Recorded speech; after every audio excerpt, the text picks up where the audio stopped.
hijackers. That plane likely headed for the U.S. Capitol. A commemoration ceremony underway now for the 40 passengers and crew who died that day. Vice President Mike Pence, one of the speakers, along with Interior Secretary Ryan Zinke on your screen. Including wildlife refuges, public lands, national parks, monuments, national memorials, such as this one.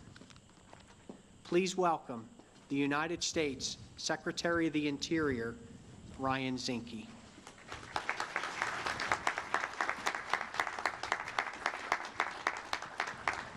Well, thanks, Mike. And what a beautiful day, as it was that fateful morning. We all remember 9/11 somewhat differently. For me, I was a SEAL instructor in Coronado. On that fateful morning, I knew that our country would be forever changed. Now, as I was with the cabinet members on Saturday, looking at Hurricane Irma and planning the recovery of Harvey and looking at the forest fires in the West, the Vice President and I had a conversation about his experience as he was standing on the steps of our nation's capital.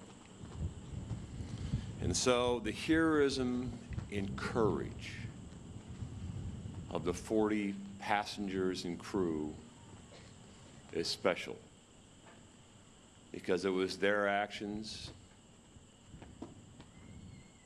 that protected our nation. I have fought in a lot of battles in my life, and truly their fight was worth fighting for. I'm grateful for this Vice President because he has continued the fight against evil. His family has continued the fight against evil. As his son is a first Marine or a first lieutenant in the Marine Corps, trained to be a pilot. His father, who fought in Korea as a second lieutenant in the United States Army, earned a Bronze Star. And I'm convinced that it was from his father that the Vice President learned that not only must you fight, but you must win. So this morning, it is my high honor to introduce a man that I've gotten to know as a great man of conviction, of character, of faith, a man who loves his country, loves the people that are in it, and also understands that evil cannot win, evil cannot break the spirit of our great nation. And so with that, it is my high honor to introduce the Vice President of the United States of America, Mike Pence.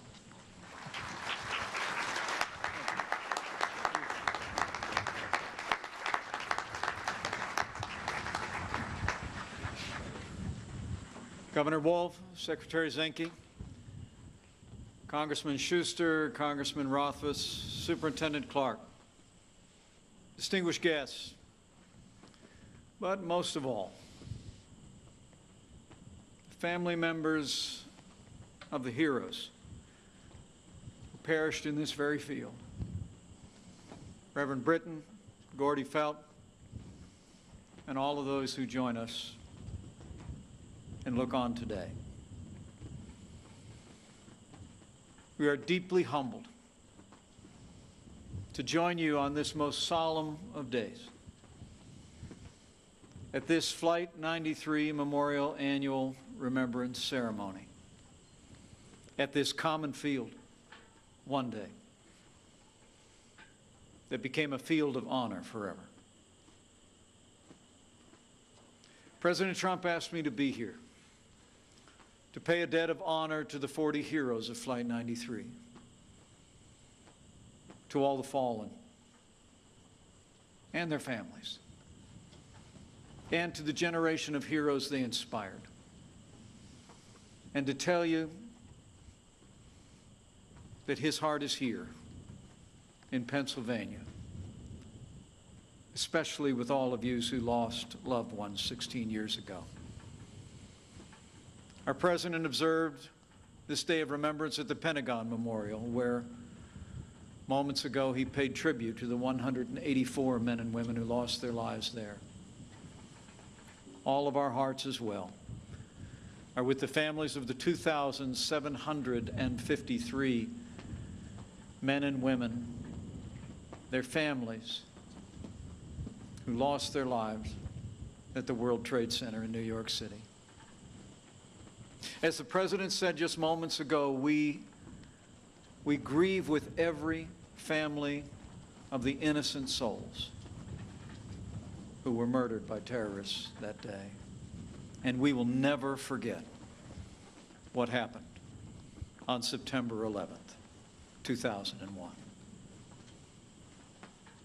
Today we pause as a nation not so much to remember tragedy as to celebrate heroism and patriotism. But permit me to say that on this day, as Gordy said before, our hearts and our prayers are also with our fellow Americans in Florida and throughout the region who've suffered loss in the winds and waters of Hurricane Irma. At this very hour, first responders and new citizen heroes are being forged among the people of Florida. And as the President has said, I say again, to those affected by Hurricane Irma, we are with you. We will stay with you, and we will be with you every day after this tempest passes to restore, recover, and rebuild.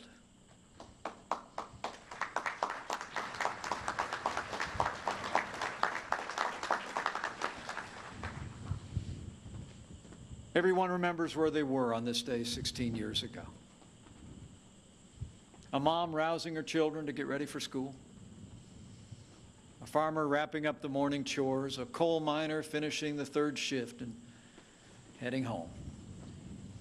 As a new member of Congress, I was going through my normal workday routine at the United States Capitol when I learned of the attacks in New York City and at the Pentagon. I will always remember the scenes of that day, watching the Capitol complex being evacuated. It was as though the building was literally hemorrhaging with people running in every direction. I found myself just across the street from the U.S. Capitol eventually, on the top floor of the headquarters of the Capitol Police Chief. I was there with leaders of the House and Senate. Shortly after I arrived, the Chief of Police set the phone back down and informed the leaders gathered there that there was a plane inbound to the Capitol, and he said it was 12 minutes out. In that moment, the room became silent. And as people began to make plans, I found myself looking out the window, where just across the street was the Capitol Dome, with that majestic Statue of Freedom standing atop it. A dome that's a symbol of the ideals of this nation, of freedom and democracy for all the world. So we waited. It was the longest 12 minutes of my life. But it turned to 13 minutes, then 14. And then we were informed that the plane had gone down in a field in Pennsylvania.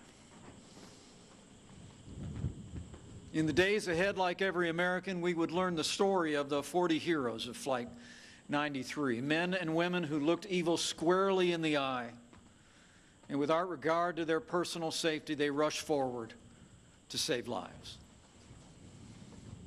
They were mothers and fathers, your brothers and sisters, sons and daughters from every walk of life, of every background. Mark Bingham was on his way to be an usher in his college friend's wedding. Cece Lyles was living her childhood dream to be a flight attendant in the wake of a career in law enforcement. Lauren Grancolis carried the spark of life within her, an unborn child, 3 months along. And Bill Cashman, himself a former Army paratrooper with the 101st Airborne, had actually helped to build the World Trade Center with his own 2 hands. And there were so many others whose names we just heard echo into the wind this morning. They were ordinary people, but on that day they became extraordinary. We all know the story. Flight 93 took off at 8:42, departing Newark to San Francisco, when 46 minutes later, terrorists seized control. At 9:35, the plane diverted toward Washington, D.C. The passengers called their loved ones, only to find out what was happening across the country. They learned what the rest of America knew. The World Trade Center had been struck. The Pentagon had been hit only a few moments after they were hijacked. They figured out that the terrorists intended to use their plane for the same purpose. But as Tom Burnett told his wife on the phone, we're going to do something. And they did. The men and women of Flight 93 began to join together. They devised a plan in those short moments. They knew their objective. They not only planned, but history records that they prayed. Together with Lisa Jefferson, a phone operator on the ground below, we're told they prayed the Lord's Prayer and recited those ancient words. Though I walk through the valley of the shadow of death, I will fear no evil, for thou art with me. At 9:57, after only 29 minutes, Todd Beamer spoke those words that America and the world will never forget. Let's roll. They charged the cockpit. They took hold of their fate. And 6 minutes later, at 10:03, Flight 93 plummeted here to the earth. The brave men and women aboard sacrificed their lives for the country we call home.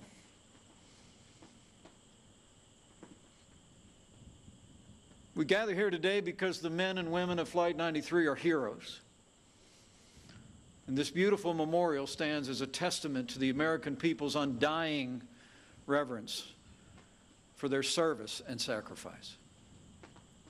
Each of their 40 names are etched into this marble. They're carved into the memory of the American people as well, even as they're seared into the hearts of you that were left behind.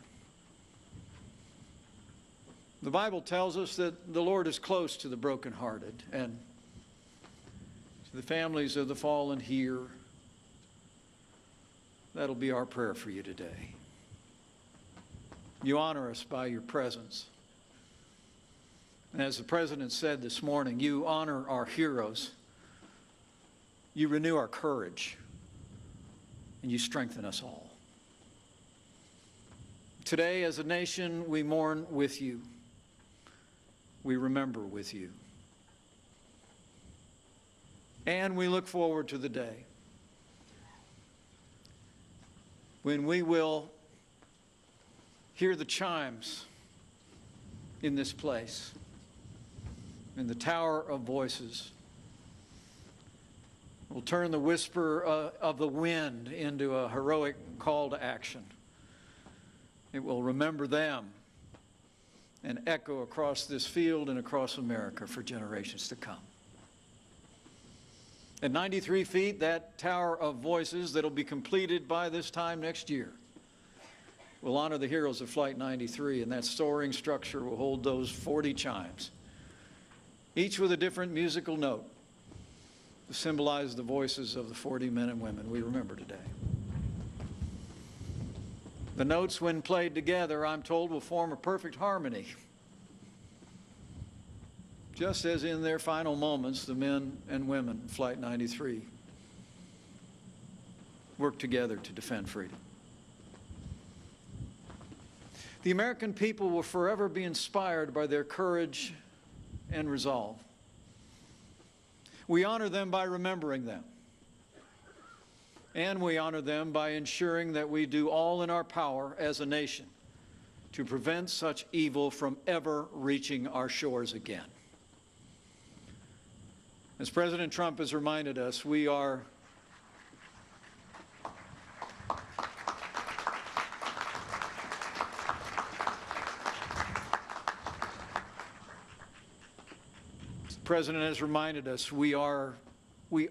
in the midst of a war between good and evil. And the first battle in that war took place in the skies above us and ended in this grassy meadow. We cannot hallow this place beyond what the heroes of Flight 93 have already done.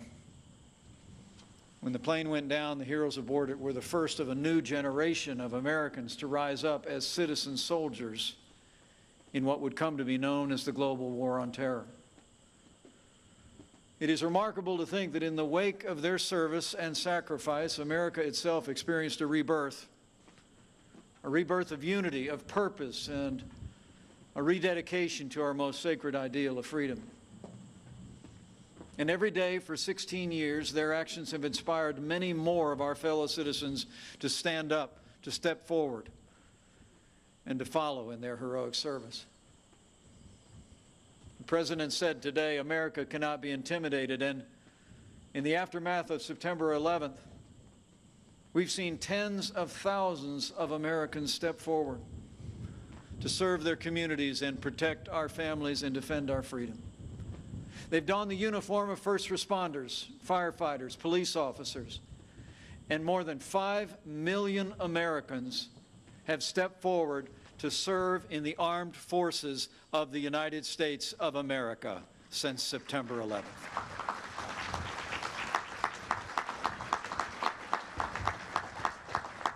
These men and women turned what was a day of tragedy into a triumph of freedom as our nation rallied together and charged forward to meet the enemy on our terms, on their soil. And we will always cherish the memory of the nearly 7,000 Americans who have given their lives on the field of battle since that day 16 years ago today. Like the heroes of Flight 93, we will never forget their service, their sacrifice, or the families they left behind. But we must remind ourselves on this solemn day of remembrance that the threat remains. And even now, the menace of global terrorism brings violence across the wider world to places like London and Paris and Barcelona. In Iraq and Syria, the barbarians known as ISIS continue to plot attacks against America, against our allies and all who cherish freedom. But under the leadership of President Donald Trump as our commander-in-chief, our armed forces have ISIS on the run in Iraq and Syria, and we will not rest or relent until we hunt down and destroy them at their source.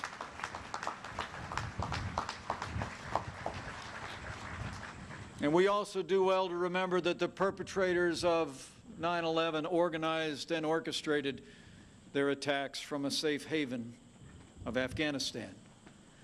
And just a few short weeks ago, President Trump renewed our commitment to see the fight in Afghanistan through to an honorable and enduring outcome that will be worthy of the tremendous sacrifices that have been made.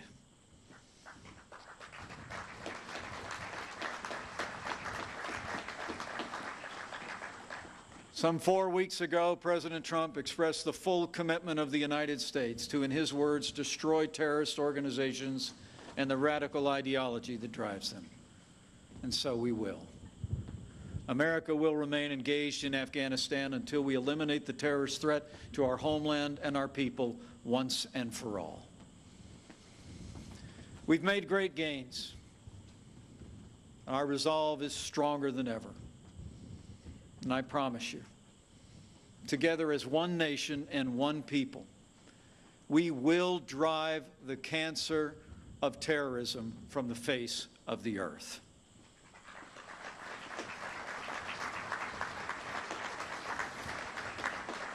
We fight because our families deserve to live in safety and security.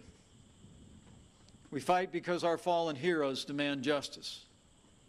And so long as we have strength, we will honor their memories and do right by the people and the nation they died to defend. So I'm here on behalf of our President and all the American people to pay a debt of honor.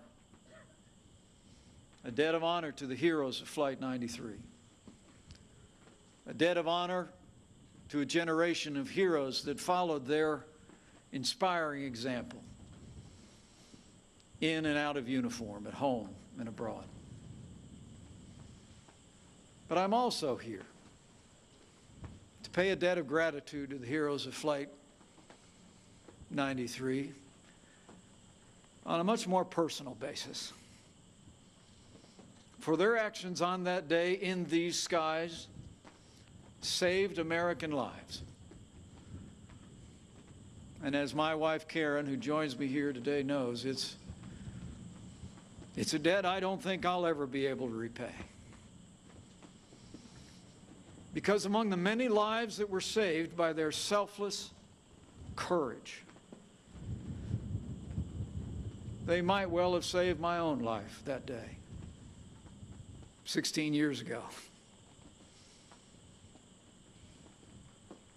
You know, this isn't our first time standing in this field here in Shanksville, Pennsylvania.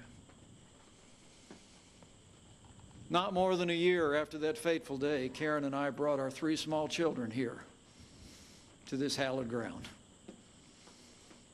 on a drive back from Washington to Indiana. That day, we did not find this extraordinary memorial. We found only a makeshift memorial. No more than a plywood wall painted with the names of the fallen, a timeline, and a wooden cross out in the field. It was that day, with the help of a park ranger, that I learned personally of the sequence of events that day.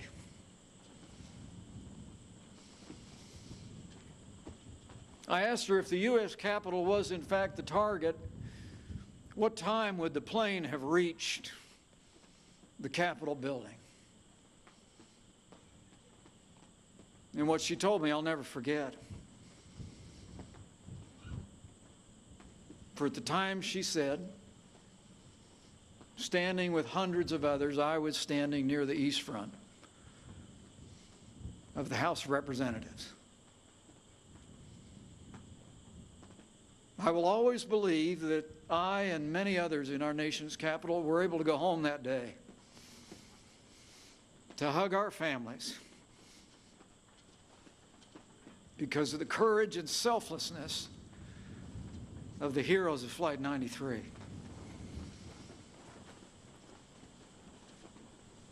So for me, it's personal. And I speak on behalf of a grateful nation. But thank you for giving me the privilege of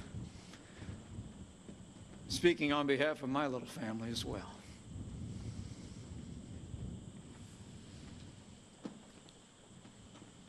When heroes fall, the nation mourns.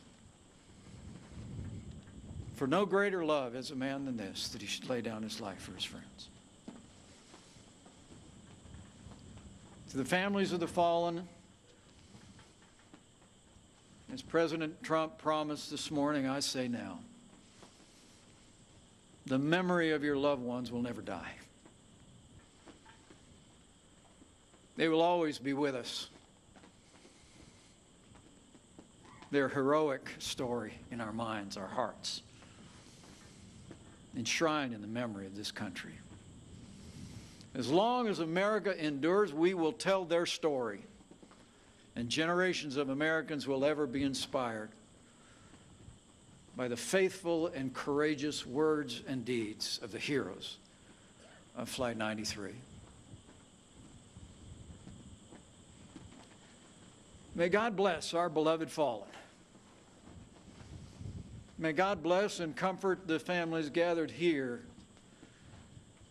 and all those who suffered loss on this day 16 years ago. And may God continue to bless the United States of America.